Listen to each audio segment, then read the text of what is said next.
Nós vamos passar ao Ministério da Palavra. Eu tenho certeza que Deus quer falar ao seu coração.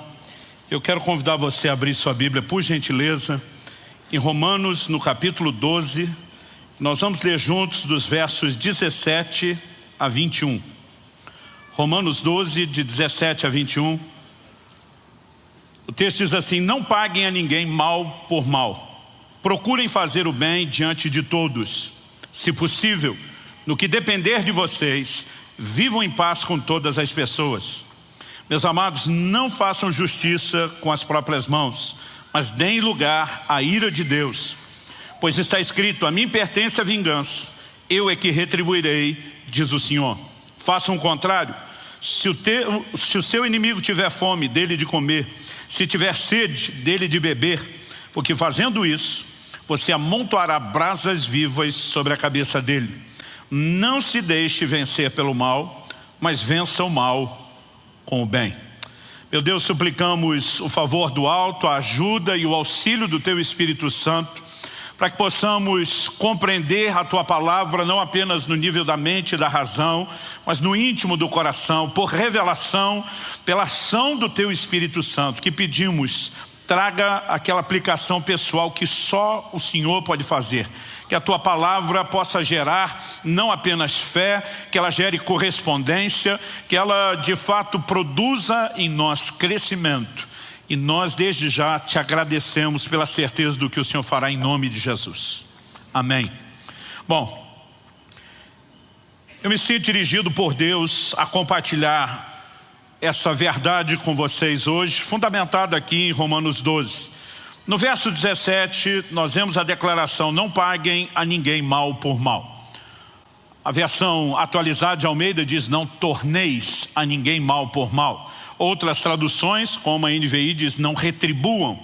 Essa palavra tanto fala de devolver, numa espécie de reciprocidade, mutualidade, como também era usada para falar de pagamento. São todas possíveis traduções. Mas o verso 17, ele apenas nos orienta a respeito do que fazer. O verso 21, ele na verdade trabalha conosco o motivo. Ele arremata dizendo: não se deixe vencer pelo mal, mas vença o mal com o bem. Não devolver o mal que nos faz, pelo contrário, né? O verso 18 diz: no que depender de vocês, vivam em paz com todas as pessoas. Nós precisamos entender que Deus tem nos chamado a fazer o bem, como diz o ditado, não importa quem. Mesmo quem de alguma forma nos fere, mesmo quem nos maltrata, mesmo quem nos persegue. Mas repito, é importante entender não só aquilo que somos direcionados a fazer. O verso 17 diz: procurem fazer o bem diante de todos. Ou seja, não há seletividade na hora de fazer o bem. Agora, o verso 21, repito, ele diz respeito ao motivo. Para que o mal não triunfe, nós precisamos vencê-lo por meio do bem. O apóstolo Paulo, usado por Deus para escrever essas palavras, ele podia falar muito bem a respeito do assunto, com muita propriedade, pelo menos em duas perspectivas. Antes da conversão, ele foi um perseguidor da igreja. E ele lidou com a realidade prática de cristãos que obedeciam o ensino de Jesus, de orar pelos inimigos, né? Não só amá-los, mas orar por aqueles que nos perseguem. E acredito que isso teve um impacto enorme na vida do próprio apóstolo. Depois de convertido, ele passa a viver o outro lado. Ele agora vive perseguição o tempo todo.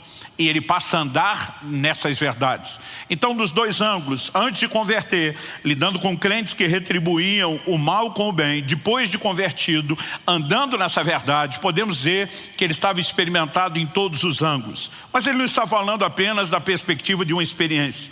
O tempo todo ele está citando textos da Bíblia, porções do Antigo Testamento. A mim pertence a vingança, eu é que retribuirei, diz o Senhor. É uma citação de Deuteronômio 32:5. Se o teu inimigo tiver fome, dele de comer, se tiver sede, dele de beber, porque fazendo isso você amontoará brasas vivas sobre a cabeça dele. É uma citação de Provérbios 25, de 21 a 22. Né? Quando ele diz: a ninguém pagueis mal por mal, uma referência a Provérbios 20, 22, ou seja, o tempo todo ele está dizendo, a Escritura é essa, o plano de Deus é esse. E esse volume de citações bíblicas nos mostram não só como nossa vida deve ser guiada, orientada pela palavra de Deus, mas o como a soma de muitos desses textos nos ajuda a ter uma perspectiva maior, mais abrangente de um fato. Obviamente, se a gente apenas lê Romanos capítulo 12, como lemos aqui do verso 17 ao 21, não existe a necessidade de nenhuma explicação profunda para que a gente entenda o que é que se requer de nós. Mas acredito que quanto melhor a gente entende o combo, o pacote de princípios que está envolvido por trás dessa orientação, e aliás eu particularmente sou esse tipo de gente que quando entendo o porquê de uma orientação é muito mais fácil abraçá-la. Eu acredito que à medida que a gente consegue ver um pouquinho mais do que está presente, talvez o nosso coração consiga entender que há mais benefícios do que normalmente nós temos imaginado ou concluído quando decidimos andar na orientação de Deus. Embora o verso 17 está falando sobre não pagar mal em troca do mal, o verso 21, como eu disse, que tem mais a ver com a motivação, usa a expressão, não se deixe vencer pelo mal, mas vença o mal com o bem. O tema da minha mensagem hoje é vencendo o mal com o bem. E eu quero te chamar a um entendimento que possa te ajudar numa ação prática de como se conduzir de maneira a expressar bem o Evangelho. Não devolver o mal com o mal, simplesmente dizer, eu não retribuo o mal que me fizeram, é apenas uma atitude passiva. Pagar o mal com o bem é uma atitude ativa. Muitas vezes a gente apenas pensa que devemos evitar fazer o que é errado.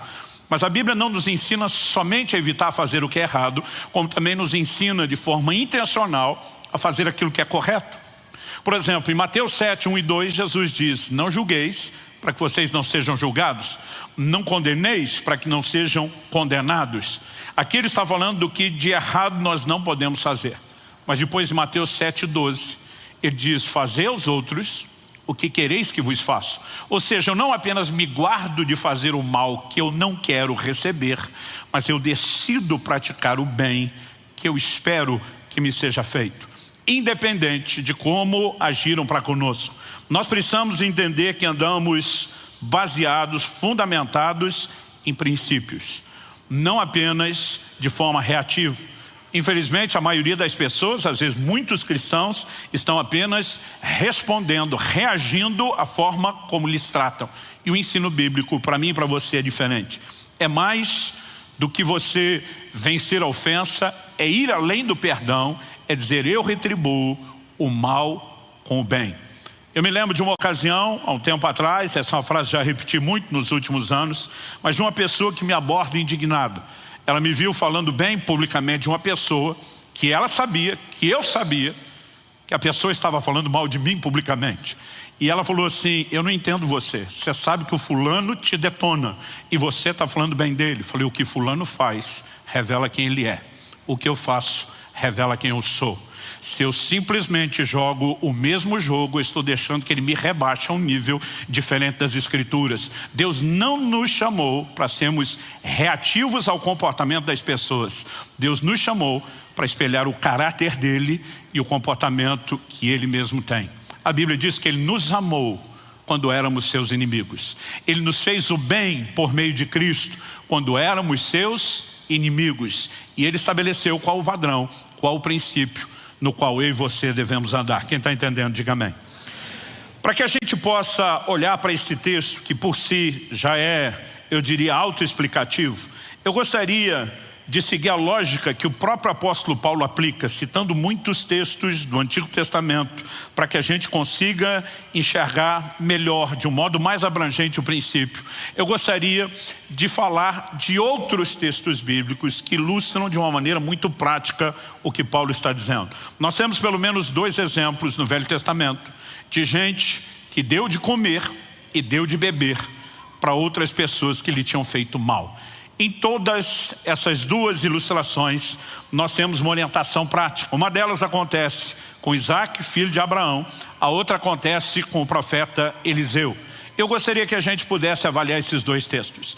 Depois de avaliar esses dois exemplos, essas duas lições práticas, eu queria que a gente terminasse explorando algo que o próprio Jesus, no Sermão do Monte, ensinou. E acredito que com isso, a gente consiga ter uma perspectiva um pouquinho maior e ampliada do volume de princípios que está por trás daquilo que é exigido de mim e de você, não sugerido, mas que é exigido de mim e de você, do nosso comportamento enquanto cristãos. Então, em primeiro lugar, eu quero falar dessa lição de Isaac. Se você puder, me acompanhe em Gênesis, no capítulo 26. Nós vamos primeiro ler dos versículos 12 a 17. Depois de ler do 12 ao 17, nós vamos ler do 27 ao 32. Gênesis, capítulo 26, de 12 a 17. O texto diz assim: Isaac semeou naquela terra e no mesmo ano recolheu 100 por 1, porque o Senhor o abençoava. Ele enriqueceu, continuou prosperando, ficou riquíssimo. Tinha ovelhas e bois e grande número de servos, de maneira que os filisteus tinham inveja dele. E por isso lhe entulharam todos os poços que os servos de seu pai haviam cavado nos dias de Abraão, enchendo-os de terra. Abimeleque disse a Isaac: saia de nossa terra, porque você já é muito mais poderoso do que nós. Então Isaac saiu dali e se acampou no vale de Gerar, onde ficou morando. Em primeiro lugar, esses 5 versículos que lemos, fala de como quando Isaac, filho de Abraão, está em Gerar, ele prospera debaixo da graça, do favor de Deus. Se você olhar os versos anteriores, a Bíblia diz que havia uma fome, havia uma crise. Mas a Bíblia diz que naquele ano de fome, de crise, quando todo mundo está feio na fita, ele colheu 100 vezes mais. E a Bíblia dá um motivo: porque o Senhor o abençoava. Quantos querem ser abençoados por Deus? Bom, junto com a bênção de Deus vem um preço. Qual o preço? A Bíblia diz que os que não estavam sendo abençoados por Deus ficaram com inveja dele. E movidos de inveja, né? E a inveja é um sentimento que quando você não está vivendo é difícil de entendê-lo. Se você está vivendo, ele parece totalmente justificável. Você fica imaginando por que alguém quer fazer o mal a outra pessoa por inveja, né? Por exemplo, a Bíblia diz que Caim matou Abel por inveja. O que é que Abel fez para Caim? Nada. Mas de alguma forma, aquele contraste a observar o comportamento era de alguma forma lido como uma ofensa.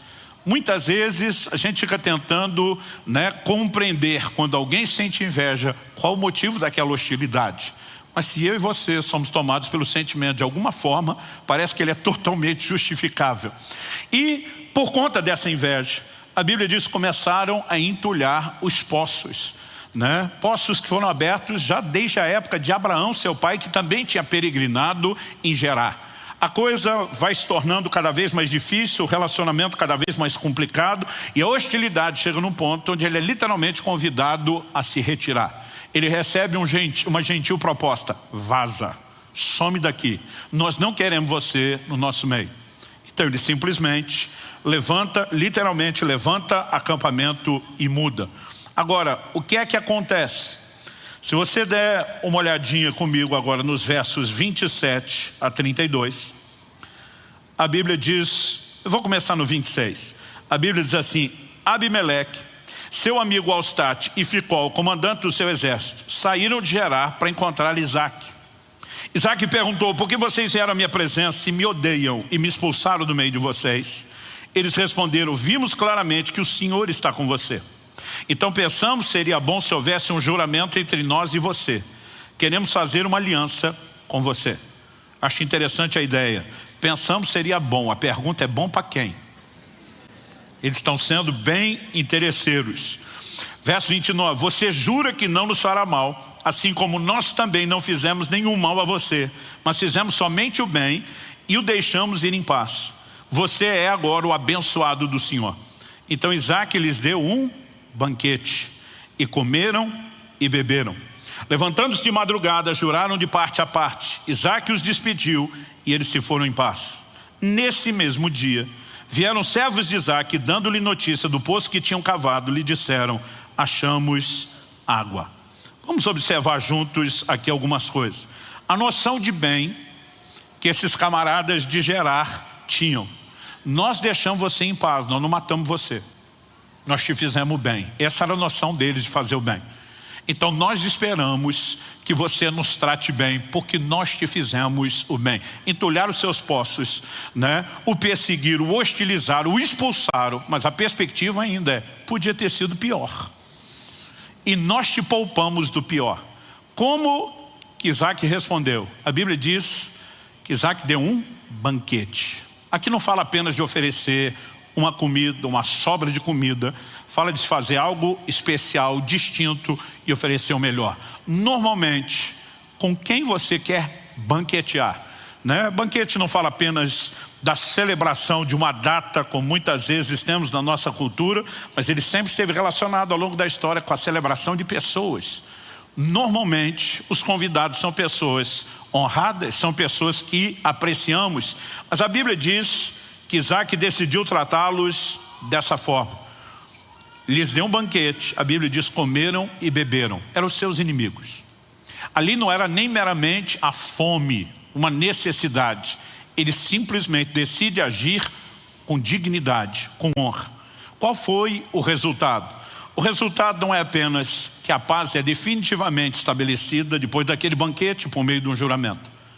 Mas a Bíblia diz, naquele mesmo dia, a Bíblia diz que eles saíram de madrugada, provavelmente o jantar foi à noite, não se viajava à noite no escuro. Então logo está amanhecendo o dia, eles começam a viagem. A luz do dia chega, o dia de trabalho e produtividade começa, e vem a notícia no mesmo dia. A Bíblia não diz foi na mesma semana, não diz foi na semana, no mesmo dia. Eles simplesmente olham para Isaac e diz, achamos água. Interessante que daqui para frente não existe contenda por aquele poço, como existiu pelos outros.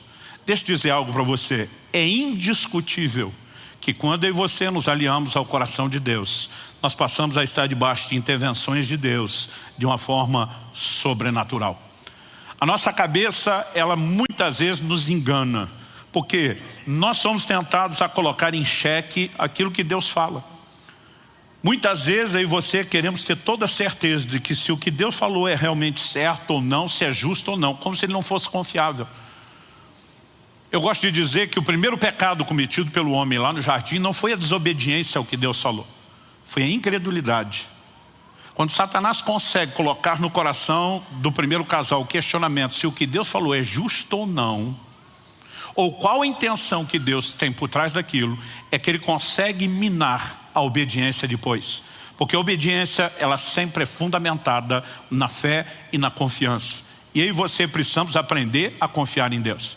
Por exemplo, o tempo todo, quando estamos falando do assunto da ofensa, que é o que está relacionado com o que vamos abordar aqui hoje.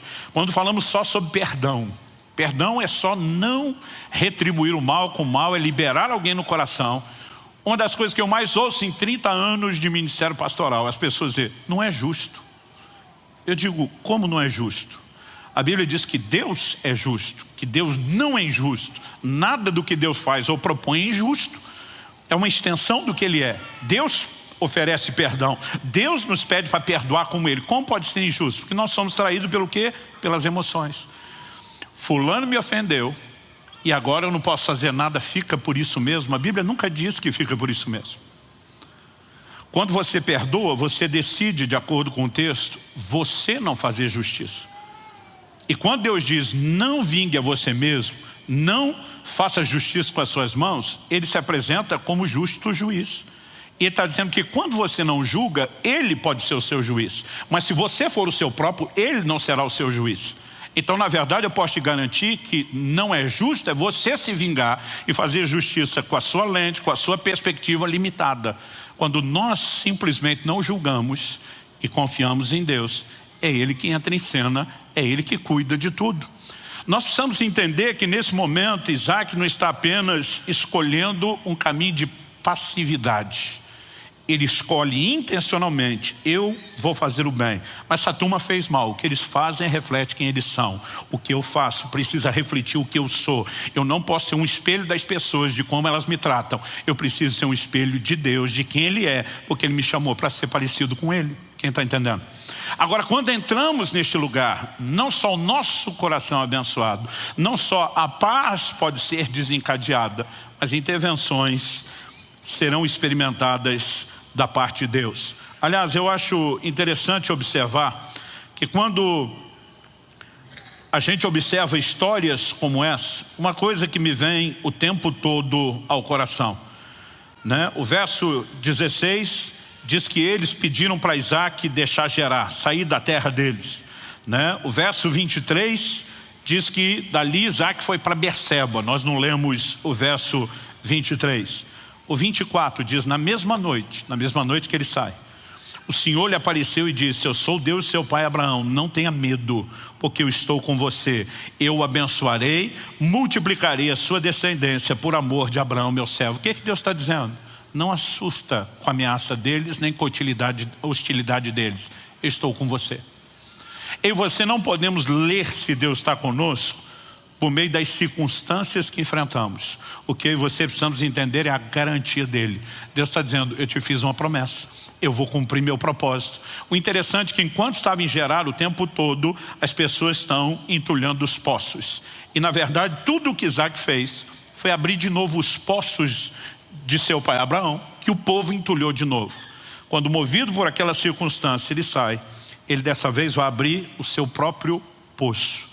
Ele não vai apenas viver na sombra de seu pai, ele vai entrar num lugar novo de conquistas, e aqui não existe mais problemas acontecendo. Ao que eu e você precisamos acreditar é a garantia e a certeza de que as pessoas podem até fazer o mal, mas não nos tirar do plano ou do propósito de Deus. Nós precisamos confiar que a nossa vida está nas mãos de Deus e que Ele cuida da gente.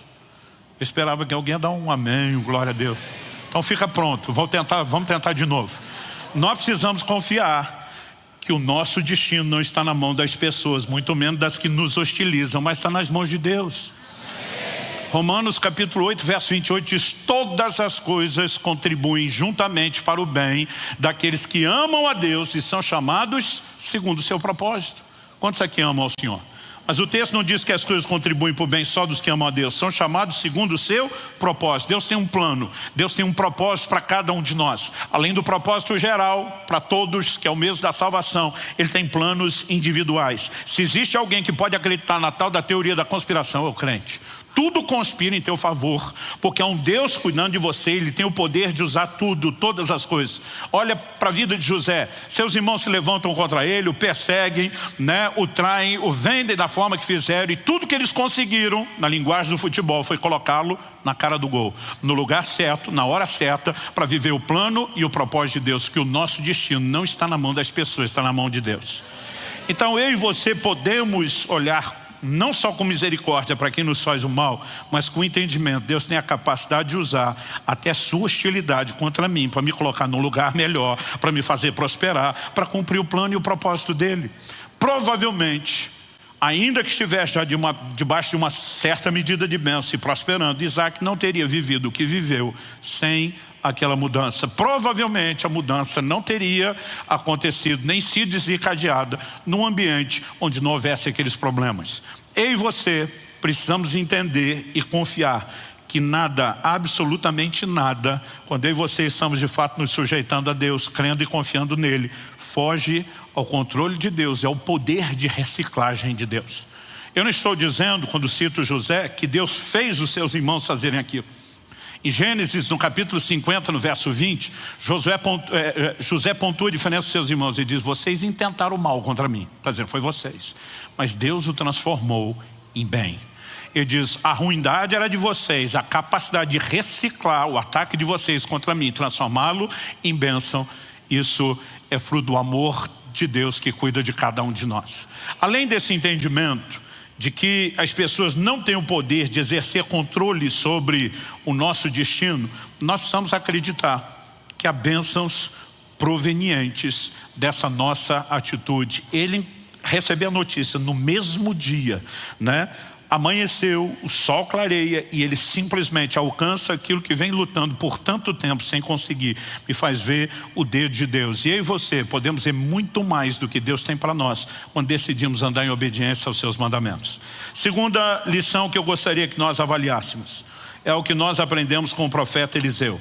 Eu vou ler um texto um pouquinho longo e eu quero que você possa ler esse texto, assim como fizemos com o primeiro, com a lente que o Novo Testamento dá a respeito do Antigo. Romanos 15:4 diz: tudo quanto foi escrito, para nosso ensino foi escrito. 1 Coríntios capítulo 10, verso 11, falando dos relatos, dos registros sobre o povo de Israel do Antigo Testamento, diz: essas coisas lhes aconteciam e foram escritas para nossa advertência, para nosso exemplo de quem são chegados os fins dos tempos. Então vamos para um desses textos. Segundo livro de Reis, capítulo 6, eu vou ler a partir do verso 8, e nós vamos ler juntos aí até o verso 23. O texto diz: o rei da Síria estava em guerra contra Israel. E, em conselho com seus oficiais, disse: em tal e tal lugar estará o meu acampamento. Mas o homem de Deus mandou dizer ao rei de Israel: evite passar por tal lugar, porque os sírios estão descendo para ali.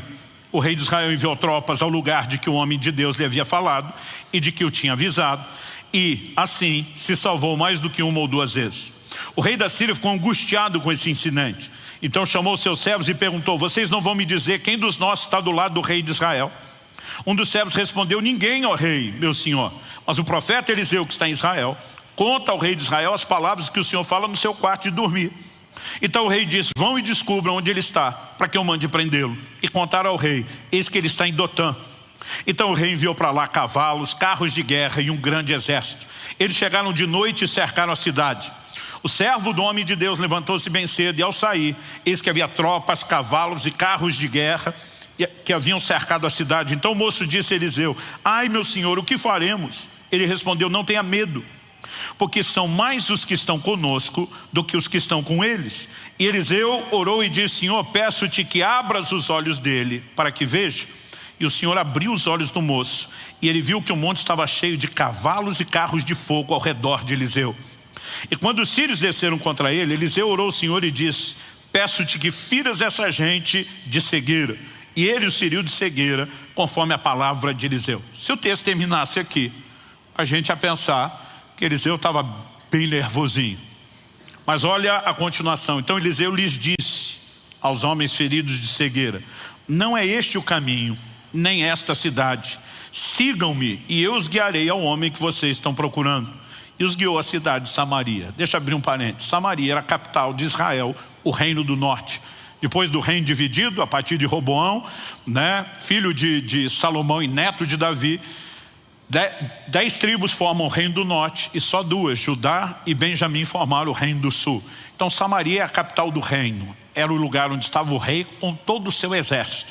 A Bíblia diz: e os guiou à cidade de Samaria, uma cidade murada. Quando eles chegaram a Samaria, Eliseu disse: ó Senhor, abre os olhos desses homens para que vejam. E o Senhor abriu os olhos deles e viram, e eis que estavam dentro de Samaria. Quando o rei de Israel os viu, perguntou a Eliseu: meu pai, devo matá-los? Ele respondeu: não os mate. Você mataria aqueles que fizesse prisioneiros com a sua espada e o seu arco? Ordena que lhes deem pão e água para que comam, bebam e voltem para o seu senhor. Aqui, assim como no caso de Isaac, nós temos alguém que intencionalmente decide oferecer comida e bebida para quem procurava o mal. Verso 23 diz: então o rei ofereceu-lhes um grande banquete. De novo a ideia aqui é banquete. Outro detalhe a ser considerado em conta: quando você lê os capítulos anteriores e posteriores, você vê que o cenário era de uma crise econômica e financeira sem precedentes. Ou seja, não tinha comida sobrando. Comeram e beberam, e aqui eles deram de comer literalmente a um batalhão. Comeram e beberam, ele os despediu e eles voltaram para o seu senhor. E da parte da Síria, não houve mais investidas na terra de Israel. Eu amo essa declaração bíblica. A partir daquele momento, a paz acaba se estabelecendo, O rei da Síria não tem mais coragem, vencido pelo constrangimento, de continuar nenhuma tentativa de guerra. O que eu e você podemos aprender com essa lição? Com Eliseu e a forma como ele cuidou e gerenciou dessa circunstância. Primeira coisa que eu e você precisamos nos lembrar é que Deus não apenas nos ama, mas Deus também ama quem está tentando nos fazer o mal. A forma como ele tem que gerenciar isso tudo é algo além da nossa capacidade de entendimento. Mas é confortável saber que quando você já esteve tentando fazer o mal a alguém, Deus também continuava lhe amando. Ele não ama apenas os seus malfeitores, Ele te ama enquanto você possa estar na mesma categoria. Aliás, a Bíblia diz que Ele nos amou quando éramos seus inimigos, que Deus não faz acepção de pessoas. E é o que eu e você precisamos entender, que quando decidimos fazer o bem a alguém, independente de como ele nos trate, nós estamos sintonizando com o coração de Deus e com a afeição de Deus por todas as pessoas. Isso é uma perspectiva que todos nós precisamos ter e que Deus também quer o bem deles. Como que José reagiu para com seus irmãos? Ele diz para eles: olha, vocês intentaram o mal contra mim, mas Deus transformou em bem. Mas a razão pela qual não vou tentar vingança não é só porque Deus gerenciou o que vocês fizeram contra mim em meu favor. Deus só tinha uma razão para me promover ao lugar onde eu estou. Era que eu garantisse o bem de vocês. Fazer o bem a vocês é minha missão. É parte do propósito que Deus me confiou. Cada um dos seus irmãos era simplesmente o cabeça de uma das futuras tribos de Israel. Em todas essas tribos viriam ainda à existência muita gente amada por Deus, gente com quem Deus teria planos e propósitos especiais. E José simplesmente consegue sair daquela perspectiva emocional e ele olha qual é o plano e o propósito de Deus, o que é que Deus tem em mente. E diz: então eu não só não vou retribuir o mal que vocês me fizeram, mas eu vou pagar isso com o bem. Eu cuidarei de vocês, eu vou sustentar vocês. Porque eles já tinham vivido um concerto. Mas quando Jacó morreu, seus irmãos ficaram temerosos. Eles não conseguem acreditar no perdão de José e pensam: ele fez isso enquanto nosso pai estava vivo. Agora que papai morreu, ele vai mostrar quem ele é. Ele vai botar as garras de fora. Ele vai vir com tudo para cima da gente. E eles procuram José para uma nova conversa, dizendo: sabe que seu pai pediu para você perdoar a gente de verdade? José olha para ele e diz: gente, eu vou cuidar de vocês. Não precisem se preocupar se eu perdoei ou não perdoei. Não precisa se preocupar se haverá retaliação. Eu fui levantado por Deus para promover o bem. Essa é a minha missão. E se vocês me fizeram mal antes de poder receber o bem, o constrangimento é todo de vocês. Eu vou fazer aquilo que eu fui chamado para fazer. Mas esse entendimento de conseguir ver até na vida de quem de alguma forma está ferindo, né, está te atacando, de conseguir ter um entendimento: Deus os ama, Deus tem algo para essas pessoas. É algo que eu e você precisamos trazer para esse combo. Quando Jesus está na cruz, qual a oração dele? Senhor, perdoa-lhes, eles não sabem o que fazem. Jesus está olhando e dizendo: estão sendo movidos por cegueira espiritual, mas o Senhor os ama, o Senhor tem um plano e um propósito, não leve isso em conta. Estevão, quando estava sendo apedrejado, ora de forma semelhante a Jesus, refletindo o comportamento de Jesus, não se espelhando naqueles que estão atacando, né? E naquele momento não só maltratando, mas matando ele. Ele simplesmente clama misericórdia: não lhes impute esses pecados. Agora, sabe o que é curioso? A Bíblia diz que colocaram as vestes de Estevão, o primeiro mártir, aos pés de quem? De Paulo. O mesmo Paulo que está escrevendo que eu e você podemos vencer o mal com o bem. Eu disse que Paulo teve as duas perspectivas. Quando ele se converte, ele compartilha no testemunho que a frase que ele ouve de Jesus, quando Jesus aparece para ele, é: dura coisa te é recalcitrar contra os aguilhões. Durante anos eu li essa frase sem ter noção do que ela significava. Primeiro, porque eu não sabia o que era o verbo recalcitrar. Segundo, porque eu não tinha ideia do que eram os aguilhões. Recalcitrar significa dar coice. É isso que é recalcitrar, um jeito mais bonito de falar da coisa. Que era o aguilhão? Aguilhão era um espeto que o lavrador que usava a junta de bois tinha para quando o animal empacava e não queria puxar o arado. Então eles pegavam aquele espeto, normalmente de madeira, às vezes tinha uma ponta de ferro, e cutucava o lombo do animal para ver se com a espetada ele desempacava e voltava a trabalhar. Mas tinha alguns animais que eram tão teimosos que, além de não se movimentar para frente com a espetada, ele começava a dar coice na ponta do aguilhão e se machucava ainda mais. O que é que Jesus está dizendo a Paulo? Eu estou te espetando faz um tempo e até hoje você só está dando coice contra os espetos. A pergunta a ser feita é: que espetos eram esses? Por eliminatória, eu não consigo pensar em nada que não seja o comportamento dos cristãos que Paulo perseguia. Presenciar uma cena como essa, de um homem sendo apedrejado e ajoelhado, orando por você, que coordena a equipe que está executando, ela tem que produzir alguma coisa na consciência dos outros. E eles carregavam esse entendimento. Deus ama essas pessoas que estão me hostilizando como me amava quando eu mesmo hostilizava. Paulo, depois de convertido, agora ele passa a ser perseguido e agora ele adota exatamente o mesmo comportamento que ele viu em tantos crentes, porque a Bíblia diz que ele assolou a igreja de Deus. Ele perseguiu a igreja. Ele arrastava homens e mulheres à prisão, consentia com a morte de muitos como a de Estevão, mas ele simplesmente passa a ter um entendimento que os que o trataram bem também o tinham. Deus tem um plano na vida de quem está me fazendo mal. Existe algum nível de cegueira espiritual, emocional, qualquer que esteja levando essa pessoa a me atacar, mas Deus tem um plano e um propósito para ele, como tem para mim. Eu não quero tomar partido em fazer absolutamente nada contra essas pessoas. Algo que eu também e você precisamos entender é a consciência de que Deus está conosco, mesmo quando nos persegue. Tem uns crentes que eles acreditam que Deus está com eles só se as coisas estiverem boas. Nós precisamos entender que Deus está conosco quando as circunstâncias são favoráveis e quando não são. Ele prometeu: eis que estou convosco todos os dias até a consumação dos séculos. Eu sei que a gente oscila emocionalmente em altos e baixos, mas eu gosto do Salmo 139, diz: se eu subir aos céus, o Senhor está. Se eu fizer a minha cama no mais profundo abismo, o Senhor também está ali, nos altos e baixos. Ele está conosco o tempo todo. A presença de Deus conosco não depende de circunstâncias, não depende de como eu e você nos sentimos. A Bíblia diz que Isaac está sendo hostilizado pelos filisteus justamente porque Deus o abençoa. A Bíblia diz que Deus era com José e ele não deixou de ser hostilizado porque Deus era com ele. A questão é os desdobramentos que as circunstâncias vão ter porque Deus era com ele. Então, em cada uma dessas situações, Eliseu, o rapaz está com ele, está apavorado, está olhando só o natural. A cidade está cercada por um exército. Deus olha e diz: Senhor, abre os olhos do piá, versão paranaense da Bíblia.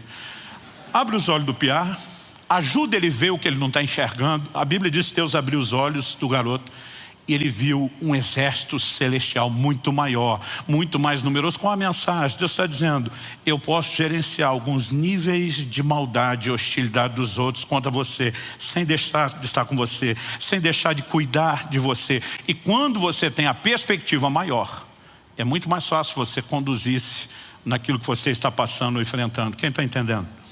Deus está conosco, mesmo quando nos persegue. Agora, eu gostaria que a gente juntasse essas duas lições de gente que deu literalmente de comer e beber aos seus inimigos e foram abençoados por Deus. Pastor, Isaac abriu um poço novo. Qual foi a bênção de Eliseu? Bom, Eliseu não foi preso. O rei da Síria não atacou mais a Israel. Durante o restante do relato daquela história, a Bíblia diz: da parte da Síria não houve mais investidas. Eu e você podemos viver intervenções sobrenaturais quando decidimos cooperar com Deus. Mas eu gostaria que a gente pudesse avaliar, que Paulo está instruindo esses exemplos que nós vimos a partir da perspectiva do ensino de Jesus. Vá comigo para Mateus capítulo 5. Eu gostaria que a gente lesse junto do verso 43 até o 48. Nosso Senhor diz: vocês ouviram o que foi dito: ame o seu próximo e odeie o seu inimigo. Uma referência a Levítico 19, 18. Mas Jesus afirma: eu, porém, lhes digo: amem os seus inimigos, orem pelos que perseguem vocês.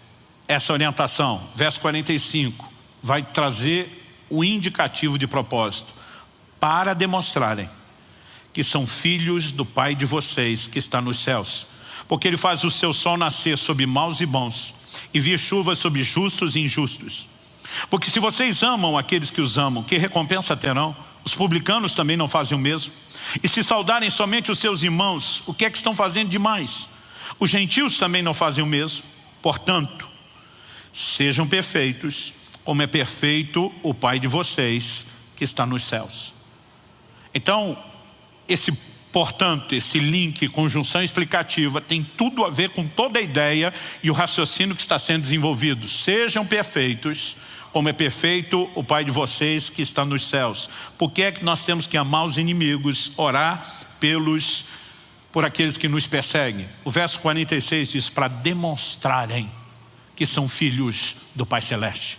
O filho é aquele que carrega o DNA do Pai, que reproduz a natureza do Pai, que manifesta o comportamento do Pai. O que é que a Bíblia instrui a mim e a você enquanto filhos? Efésios 5:1 diz que nós devemos ser imitadores de Deus como filhos amados.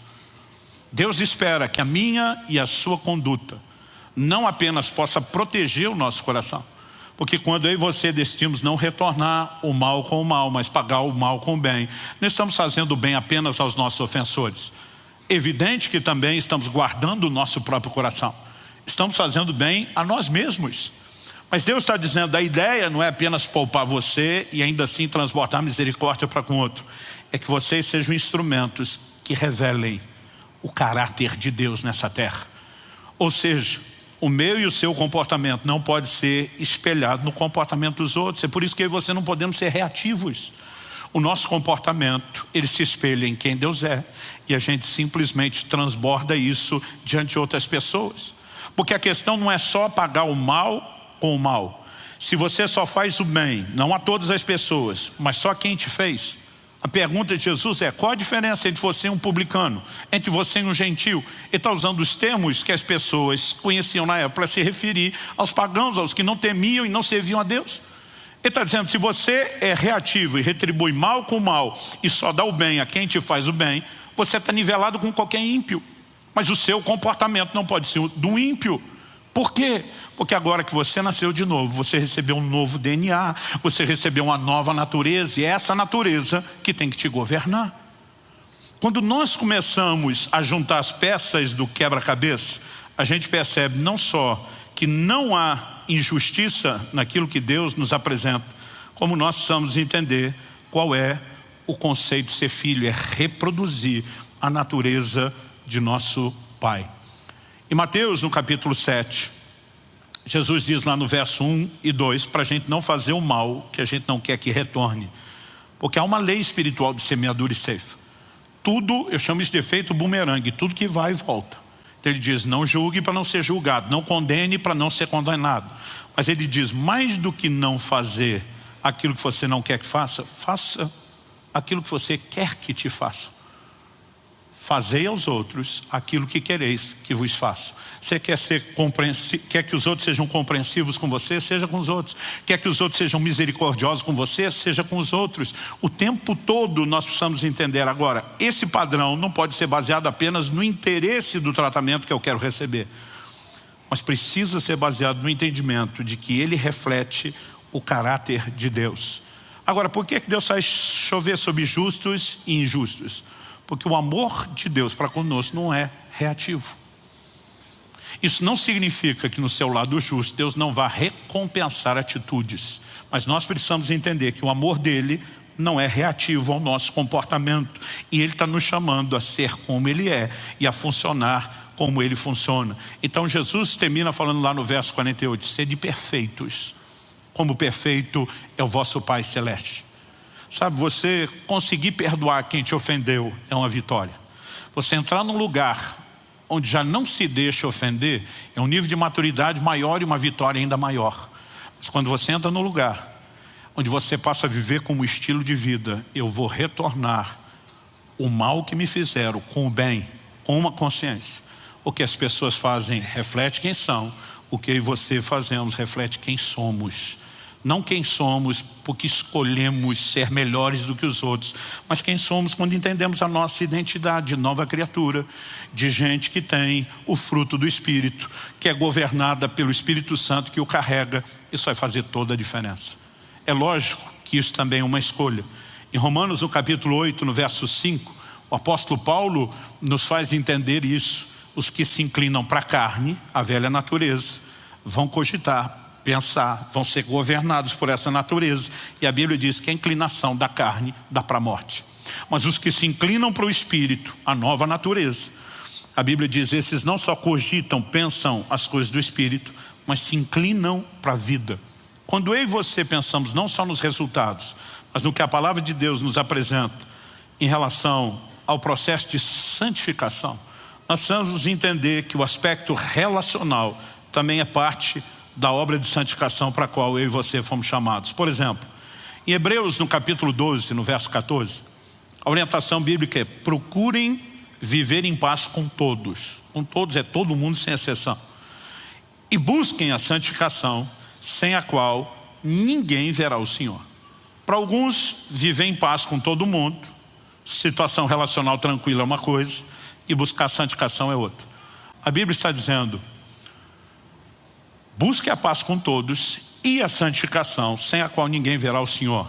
A prova de que os dois assuntos estão sendo tratados como um só está no verso seguinte, o 15. Cuidem para que ninguém fique afastado ou se prive da graça de Deus, e que nenhuma raiz de amargura brotando cause perturbação, e por meio dela muitos sejam contaminados. Busque a paz com todos e a santificação, porque se você não estiver em paz com os outros e uma raiz de amargura brotar, você se priva da graça de Deus, você se desconecta de Deus. Sem santificação ninguém vê a Deus. Ou seja, a maneira como eu e você gerenciamos as emoções e como reagimos às ofensas é parte do processo de santificação. A Bíblia não faz uma distinção e diz: olha, ser santo é guardar da imoralidade do corpo, mas na alma deixa qualquer lixo e toxicidade se acumular. Não, a Bíblia diz que isso é parte do processo de santificação, e eu e você temos que nos guardar disso. Em 1 Tessalonicenses, no capítulo 5 e no verso 15, o apóstolo Paulo diz assim, e aqui eu termino: tenham cuidado. Eu gosto dessas advertências bíblicas do tenham cuidado. Ele está dizendo: vigia, fique esperto, presta atenção. Tenham cuidado para que ninguém retribua aos outros mal por mal. Pelo contrário, procurem sempre o bem uns dos outros e o bem de todos. Uma afirmação muito idêntica à orientação que foi dada em Romanos 12, o texto que nós lemos no início. Aí ele continua e diz assim: estejam sempre alegres. Alegre-se sempre. Em outras palavras, o seu humor não deveria ser ditado pela forma como os outros te tratam. Eu e você temos motivos para estar alegres, independente de se os outros estão nos tratando bem ou não. Eu e você fomos salvos. Temos o nosso nome escrito no livro da vida. Aliás, Jesus disse que a gente tinha que se alegrar mais por isso do que por qualquer outra bênção. Quando os apóstolos chegam dizendo: Senhor, no teu nome os demônios submetem, os enfermos são curados, Jesus diz: alegrai-vos antes, porque os vossos nomes estão escritos no livro da vida do Cordeiro. Ele está dizendo mais do que o mover de Deus nas circunstâncias. Eu e você temos uma alegria eterna, garantida, permanente. E eu não consigo entender um crente que já não se alegra em Deus por causa do que alguém lhe fez. A Bíblia está chamando eu e você a colocar o foco no lugar certo. Para que ajude isso, verso 17 diz: orem sem cessar. Porque na oração eu e você conectamos com Deus, com os recursos de Deus, ajustamos o nosso foco. Olha o verso 18: em tudo deem graças, porque essa é a vontade de Deus para vocês em Cristo Jesus. Todo dia uma pessoa falou: pastor, essa orientação é meio insana e ilógica. Eu tenho que agradecer por tudo. Eu falei: não é por tudo, é em tudo. Ele falou: qual a diferença? Eu falei: a diferença é que você não agradece a circunstância pela circunstância em si. Você agradece a circunstância porque você tem motivos de alegria a despeito delas. Então você permanece grato, porque o seu motivo de gratidão não é meramente circunstancial. Então se você levantar cedo e der uma topada com o dedão do pé no pé da cama, você não tem que agradecer: Senhor, muito obrigado que esse pé da cama estava no meio do caminho. Não é isso, mas a despeito disso, você não precisa dizer: meu dia está arruinado, minha alegria acabou. Eu e você somos orientados por valores maiores. Quem está entendendo, diga amém. Aí ele continua e diz assim: não apaguem o espírito. Porque tem muito crente que por causa de picuinha emocional, ele está deixando de viver o fervor e a intensidade espiritual que poderia estar vivendo. Não desprezem as profecias, examinem todas as coisas, retenham o que é bom. Verso 22, abstenham-se de toda forma de mal. Do que é que ele está falando? Não retribua o mal por mal. Há um contexto. Verso 23, o mesmo Deus da paz os santifique em tudo. Que eu santifique em tudo. Santificação integral. Que o espírito, a alma e o corpo de vocês sejam conservados íntegros e irrepreensíveis na vinda de nosso Senhor Jesus Cristo. Tem crente que ele guarda a santidade do Espírito, pastor, não me meto com nada do mundo espiritual das trevas. Ele guarda a santidade do corpo e diz, estou fugindo da imoralidade, mas entrega a alma dele para o lixo o tempo todo, permitindo todo tipo de sentimento, permitindo que a ofensa entre, que a falta de perdão se instale, como se isso fosse justificável ou permitido. Nós precisamos entender que é parte do processo de santificação. Deus não está pensando apenas naquela pessoa para quem eu e você vamos fazer o bem. Ele quer o meu e o seu aperfeiçoamento. E para que a gente viva esse aperfeiçoamento, precisamos entrar nesse lugar da oração, precisamos do enchimento do Espírito Santo, precisamos preservar o nosso foco naquilo que de fato nos alegra e nos enriquece. Eu e você temos valores muito maiores. Quem está entendendo, diga amém. Vamos ficar em pé para parecer que está acabando. Eu gostaria que nós pudéssemos ter um momento de oração juntos.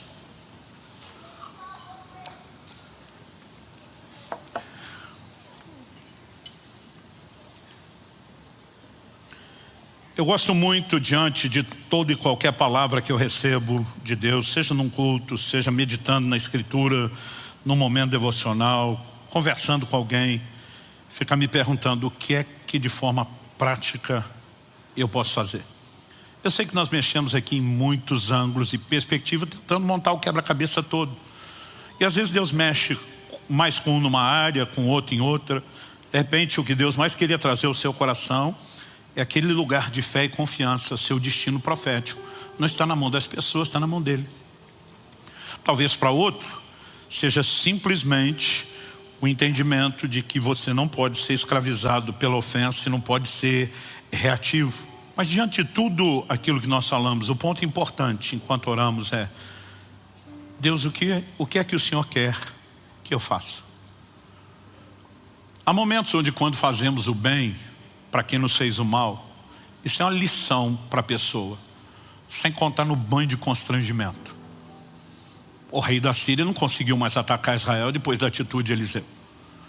E eu já vivi momentos onde, fazendo o bem a quem me fez mal, a pessoa ficou muito constrangido, parece que a ficha dela caiu.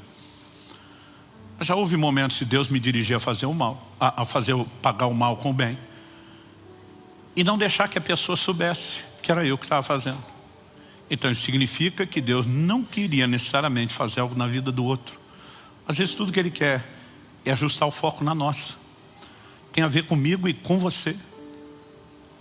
Então, de todas essas variáveis possíveis que nós trabalhamos, e aquelas que eu nem apresentei, mas Deus pode estar trazendo dentro de você, a pergunta mais importante antes de terminarmos a reunião é: o que é que o Senhor quer que eu faça? E nós precisamos ser sensíveis a esse tipo de direcionamento. Precisamos entender que há uma batalha contra a palavra que você recebeu. A parábola do semeador, Jesus fala de uma semente que cai à beira do caminho. Essa nem germina. A chance de dar fruto é extinta assim já de cara, no começo. A Bíblia diz que esses são os que ouvem a palavra e não entendem. Como que Jesus explicou isso depois? Ele diz que as aves vêm e comem a semente antes dela germinar. Na hora de interpretar, Jesus explica que as aves dos céus são os demônios. Há uma briga no reino espiritual. E o diabo quer roubar aquilo que você ouviu, porque ele sabe que o que você ouviu tem o poder de te mudar e quebrar o controle dele sobre a sua vida. Mas muitas vezes a gente só não vê a hora do culto terminar, porque já picou o cartão, pagou com a rotina, nossa mente está focada em outra coisa, e nós não permitimos que aquilo que Deus está falando seja trabalhado. E muitas vezes nós só desligamos isso e nem nos damos conta de que nós é que estamos sendo roubados. Então, nesses momentos de oração, eu gostaria que nós pudéssemos ter uma cultura que isso não é só o protocolo de final do culto.